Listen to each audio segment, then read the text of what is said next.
దేవుని ఘనమైన నామమునకు స్తోత్రములు.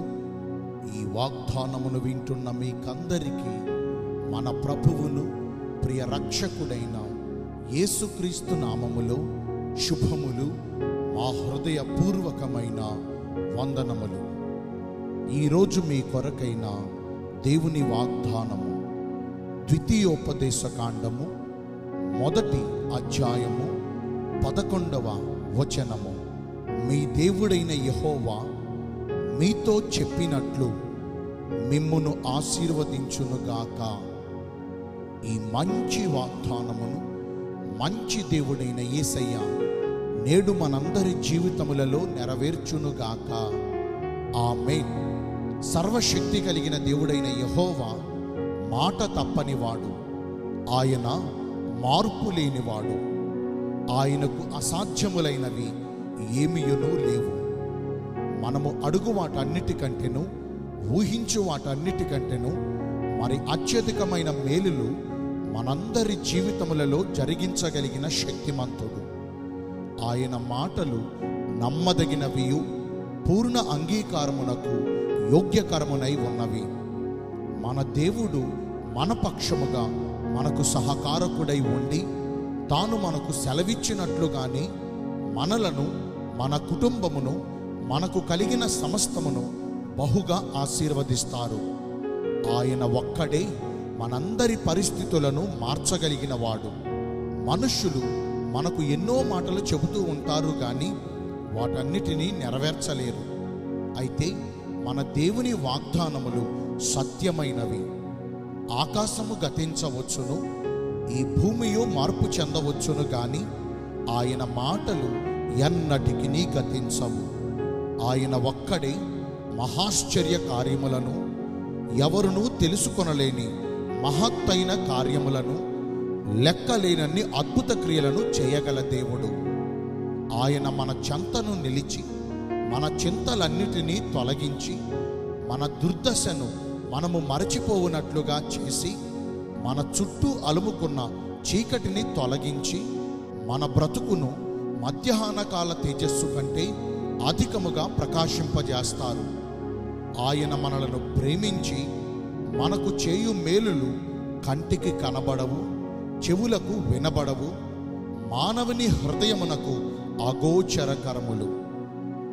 మంచి దేవుడైన యేసయ్య ఈ మంచి వాగ్దానమును మనందరి జీవితములలో నెరవేర్చాలంటే మొదటిగా మన మేలు కొరకు మన దేవుడైన యెహోవా మనకు ఆజ్ఞాపించుచున్న ఆయన ఆజ్ఞలన్నిటినీ శ్రద్ధగా ఆలకించి ఆయన చూపించు మార్గములో మన పూర్ణ హృదయముతో నడుచుకోవాలి.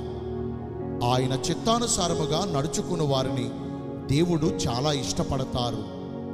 ఆయనకు అనుకూలముగా నడిచిన ఎందరో భక్తులకు ఆయన తోడుగా ఉండి వారి పరిస్థితులను మార్చి వారిని స్వస్థపరిచి వారిని బహుగా ఆశీర్వదించారు. రెండవదిగా పిన్నలనేమి పెద్దలనేమి ఆయన యందు భయభక్తులు గల వారందరినీ ఆయన నిశ్చయముగా ఆశీర్వదిస్తారు. ఈనాడు మనలో చాలామంది దేవునికి భయపడితే భక్తిని చేయరు. ఒకవేళ భక్తిని చేస్తే దేవునికి భయపడరు. ఎప్పుడైతే మనము ఈ రెండూ కలిగి నడుచుకుంటామో అప్పుడే ఆయన ద్వారా ఆశీర్వదించబడతాము.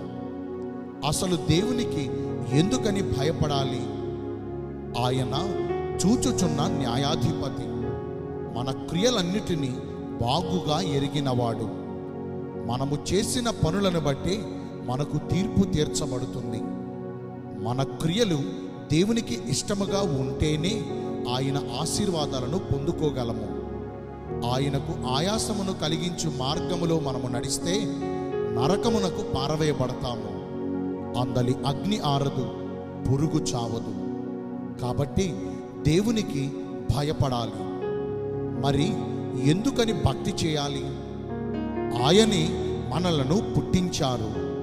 మనము ఆయన ప్రజలము.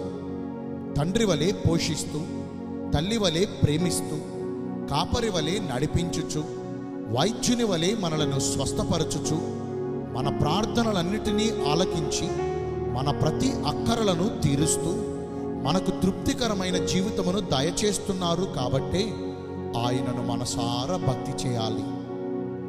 నేను మీ అందరి కోసం ప్రార్థన చేస్తాను.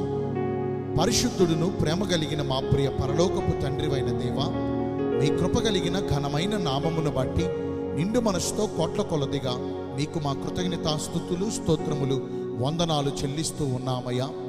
మీరు మాకు సెలవిచ్చినట్లుగానే మమ్మను బహుగా అన్ని విషయాలలో ఆశీర్వదిస్తానని ఈరోజు వాగ్దానము ద్వారా సెలవిచ్చారు. వాక్యానుసారముగా నడుచుకుని ఈ వాగ్దాన ఫలములను పొందుకునే కృపను నేడు మాకందరికీ దయచేయండి. ఈ రోజున ఎందరైతే పుట్టినరోజులను, వివాహ దినములను, ఇతరమైన శుభకార్యములను జరిగించుకుంటున్నారో వారందరికీ మెండైన దీవెనలు కుమ్మరించమని, మీ రాకడ కొరకు మమ్మను సిద్ధపరచమని యేసుక్రీస్తు ప్రశస్త నామమున ప్రార్థించి వేడుకొనుచున్నాను మా ప్రియ పరలోకపు తండ్రి. ఆమేన్. May God bless you all. Thank you.